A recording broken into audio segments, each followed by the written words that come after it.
আছে আপোনালোক আশা কৰিছো আপোনালোক সকলো ভালে আছে আৰু সুস্থ আছে আজি মই এটা সুইট ডিশৰ ৰেচিপি লৈ আহিছো এতিয়া যেহেতু ফেস্টিভ সিজন স্টাৰ্ট হ'ব ক্ৰিসমাস আহি পালেহি তাৰ পিছত নিউ ইয়াৰ আহি আছে আকৌ কেইদিনমান পিছত আমাৰ সকলোৰে হেপাহৰ মাঘ বিহুটিও আহি আছে এনেকুৱা ফেস্টিভ সিজনত কিবা মিঠা বস্তু খাবলৈ কোনেনো বাৰু ভাল নাপায় সেইকাৰণে মই ভাবিছো আজি এনেকুৱা এটা সুইট ডিশৰ ৰেচিপি আপোনালোকৰ লগত শেয়াৰ কৰো जितु बनाबोलै बहुत इजी হয় আৰু লগতে খাবলৈও বহুত টেস্টি হয় আৰু আজি দেখুৱাবলৈ লোৱা ৰেচিপিটোৰ নাম হৈছে ফাপা দৈ এটো এটা বেঙ্গলী সুইট ডিশ ৰেচিপি হয় এটো बनाबोलै বিৰাতে ইজি হয় আপোনালোকৰ বহুতে হয়তো জানিবও পাৰে কিন্তু যি সকলে নাজানে সেই সকলে এবাৰ প্লিজ মোৰ ভিডিওটো চাব আৰু ভিডিওটো চোৱাৰ পিছত আপোনালোকে নিজেই গম পাব মই কিয় ইমান ইজি বুলি কৈছো আৰু বনাই খাই চোৱাৰ পিছত আপোনালোকে এইটো গম পাব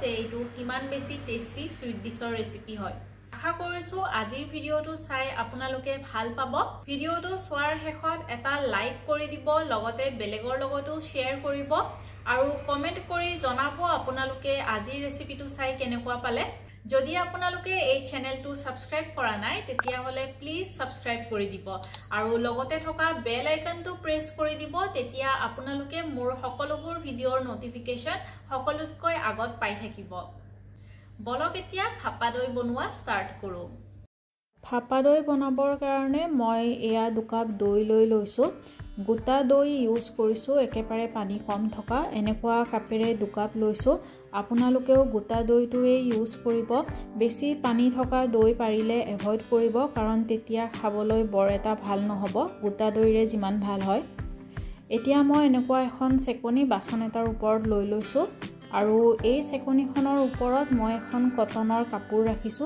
মই এখন একেবাৰে নতুন কটনৰ ৰুমাল এখন লৈছো আপোনালোকে যিকোনো কটনৰ কাপোৰ ইউজ কৰিব পাৰে যিখন কাপোৰৰ থ্ৰুৰে ইজিলি পানী ওলাই যায় এতিয়া এই কাপোৰখনৰ ওপৰত মই দৈ 2 কাপ দি লম এয়া 2 কাপ দৈ দি ললো এতিয়া কাপোৰখন গোটেই কেইটা সাইডৰ পৰা আনি মাজত একেলগ কৰিম এটা টুপুলাৰ নিচিনা বনাই লম এনেকৈ টুপুলা এটাৰ নিচিনা কৰি লৈছো এতিয়া এইখিনি হাতেৰে ভালদৰে চেপি দৈত থকা পানীখিনি উলিয়াই লম এয়া হাতেৰে চেপি আৰু ঘুৰাই যিমান পাৰো হিমান পানীখিনি উলিয়াই লবলৈ ট্ৰাই কৰিছো আপোনালোকেও যিমান পাৰে হিমান উলিয়াই লব তেতিয়া টেষ্ট বেছি ভাল হ'ব এয়া তলত পানীখিনি পৰিবলৈ ধৰিছে দেখিছে নহয় বাচনটোত জমা হৈছে এনেকৈ যিমান পাৰো হিমান চেপি পানীখিনি উলিয়াই লোৱাৰ পিছত এইখিনি মই 2 ঘণ্টাৰ কাৰণে এনেকৈ থৈ দিম যাতে ইয়াত আৰু যিখিনি পানী বাকি আছে সেইখিনিও ওলাই যায় 2 ঘণ্টা হৈ গৈছে 2 ঘণ্টা পিছত আপোনালোকক মই কাপোৰখন খুলি দেখুৱাই দিছো দৈখিনি দেখিবলৈ চাওক এনেকুৱা হৈ গৈছে একদম গোটা ক্ৰীম টাইপ হৈ গৈছে এটুক হাং কাৰ্ড বুলিও কয় আৰু ইয়াৰ তলত যিখিনি পানী জমা হৈছে এইখিনি আপোনালোকে পেলাই নিদি ৰুটি বা পৰঠা বনাবলৈ আটা মাৰুতে ইউজ কৰিব পাৰে এতিয়া মই এই হাং কাৰ্ডখিনি কাপ এটাত উলিয়াই আপোনালোকক দেখুৱাই দিছো কিমান হৈছে এয়া চাওক ফুল 1 কাপ হৈছে 2 কাপ দৈ লৈছিলো তাৰ পৰা 1 কাপ হাং কাৰ্ড ওলাইছে আৰু এয়া মই 1 কাপ কনডেন্স মিল্ক লৈ লৈছো আপোনালোকে কনডেন্স মিল্কৰ জাগাত নৰমেল গাখীৰো ইউজ কৰিব পাৰে কিন্তু তেতিয়া আপোনালোকে চেনি ইউজ কৰিব লাগিব মই ৰেচিপিটোত চেনি ইউজ নকৰো যেহেতু কনডেন্স মিল্ক বহুত মিঠা থাকে এতিয়া মই এই দৈখিনি এটা বাচনত উলিয়াই লৈছো এইখিনি মই এতিয়া চামুচ এখনেৰে অলপ ভাঙি লৈছো কাৰণ বহুত গোটা হৈ আছিল আৰু একেলগ হৈ আছিল এতিয়া ইয়াত মই কনডেন্স মিল্ক কাপ দি ললো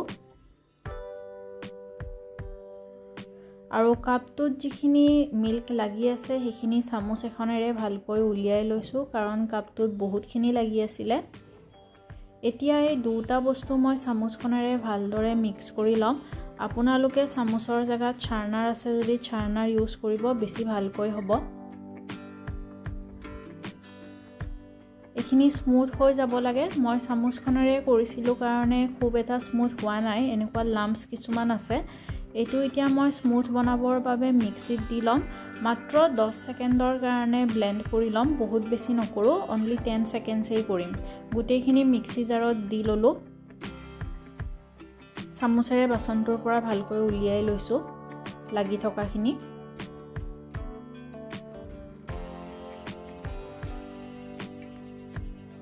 এয়া মই এবাৰ ব্লেন্ড কৰি ললো, এতিয়া ভালকৈ স্মুথ হৈ গৈছে।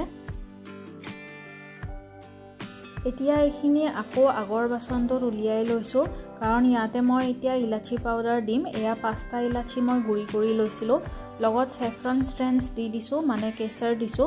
এইখিনি আকৌ ভালকৈ মিক্সাৰটোৰ লগত মিক্স কৰি লম। এই দুটা ভাল গোন্ধ ওলাবৰ বাবে দিছো, ভালকৈ এইখিনি মই মিক্স কৰি ললো। এতিয়া এনেকুৱা এটা বাচন লৈছো আৰু ইয়াত অকণমান ঘি লৈ লৈছো। গোটেই বাচনটোত এতিয়া মই ঘিখিনি ভালকৈ সানি লম। ঘিখিনি এই কাৰণে দিছো যাতে ভাপা দৈ যেতিয়া আমি বাচনটোত বনাম তেতিয়া বাচনটোত যাতে আঠা লাগি নধৰে, ভালকৈ যাতে ওলাই আহে, তাৰ বাবে এনেদৰে ভালকৈ মই গ্ৰীজ কৰি লৈছো। ইয়াতে এতিয়া এই মিক্সচাৰটো ট্ৰান্সফাৰ কৰি ললো। ইয়াৰ ওপৰত মই এইখিনি ড্ৰাই ফ্ৰুটছ দি দিম। মই কাজু, আলমণ্ড আৰু পিস্তা লৈছো, গোটেইখিনি সৰু সৰুকৈ কাটি লৈছো। আপোনালোকে নিজৰ পছন্দৰ যিকোনো ড্ৰাই ফ্ৰুটছ ইউজ কৰিব পাৰে। ভালকৈ এইখিনি ইয়াৰ ওপৰত সজাই দিম, তেতিয়া খাবলৈও ভাল হয় আৰু দেখাটো ভাল হ'ব। এয়া এনেদৰে গোটেইখিনিতে মই দি লৈছো ড্ৰাই ফ্ৰুটছখিনি। আৰু ইয়াৰ ওপৰত মই কেইডালমান সেফ্ৰন ষ্ট্ৰেণ্ডছো দি দিছো, কেশৰ দি দিছো। কেশৰ দিলেও দেখিবলৈ ৰংটো বিৰাট ভাল হ'ব। তাৰ পিছত কেৰাহী এটা অলপমান পানী লৈ লৈছো আৰু ইয়াৰ ওপৰত এনেকুৱা ফুটা থকা প্লেট এখন দি লৈছো। এইখন মমো বনাওতেও মই ইউজ কৰো। এতিয়া এই প্লেটখনৰ ওপৰত মই দৈ আৰু গাখীৰৰ মিক্সচাৰ থকা বাচনটো দি ললো। বাচনটো মই প্লেট এখনেৰে ঢাকি দিছো। তাৰ পিছত কেৰাহীটো ঢাকনি লগাই দিলো। এতিয়া লো ফ্লেমত 20 মিনিটৰ বাবে এইখিনি ষ্টিম কৰিম। 20 মিনিটমান হৈ যোৱাৰ পিছত মই কেৰাহীৰ ঢাকনিখন গুচাই চালো। লগতে এই প্লেটখনো খুব সাৱধানেৰে গুচাই লৈছো, কাৰণ বহুত গৰম হৈ আছে। আৰু এইখিনি এতিয়া মই হৈছে নে নাই চেক কৰি চাম কাটা চামুচ এখনেৰে। এইখন খুব ক্লিন হৈ ওলাইছে, তাৰ মানে এইখিনি হৈ গৈছে। মই এতিয়া এইটো কেৰাহীৰ পৰা উলিয়াই লৈছো আৰু ঠাণ্ডা হ'বলৈ দিছো। ঠাণ্ডা হোৱাৰ পিছত মই প্লেট এখনত উলিয়াই লৈছো। চাওক কিমান ধুনীয়া লাগিছে দেখিবলৈ। স্পেচিয়েলি কেশৰ দিয়াৰ কাৰণে কালাৰটো বিৰাট ভাল আহিছে। বহুত টেষ্টি হয় এইটো ৰেচিপি খাবলৈ। আপোনালোকক মই এবাৰ কাটি কেনেও দেখুৱাই দিছো কিমান সফ্টটো হয়।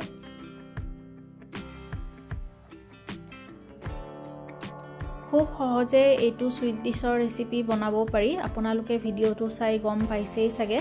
যদি এতিয়ালৈকে আপোনালোকে এইটো ৰেচিপি বনাই খোৱা নাই তেতিয়াহ'লে প্লিজ বনাই খাই চাব। ঘৰৰ সকলোৱে খাই এইটো ভাল পাব।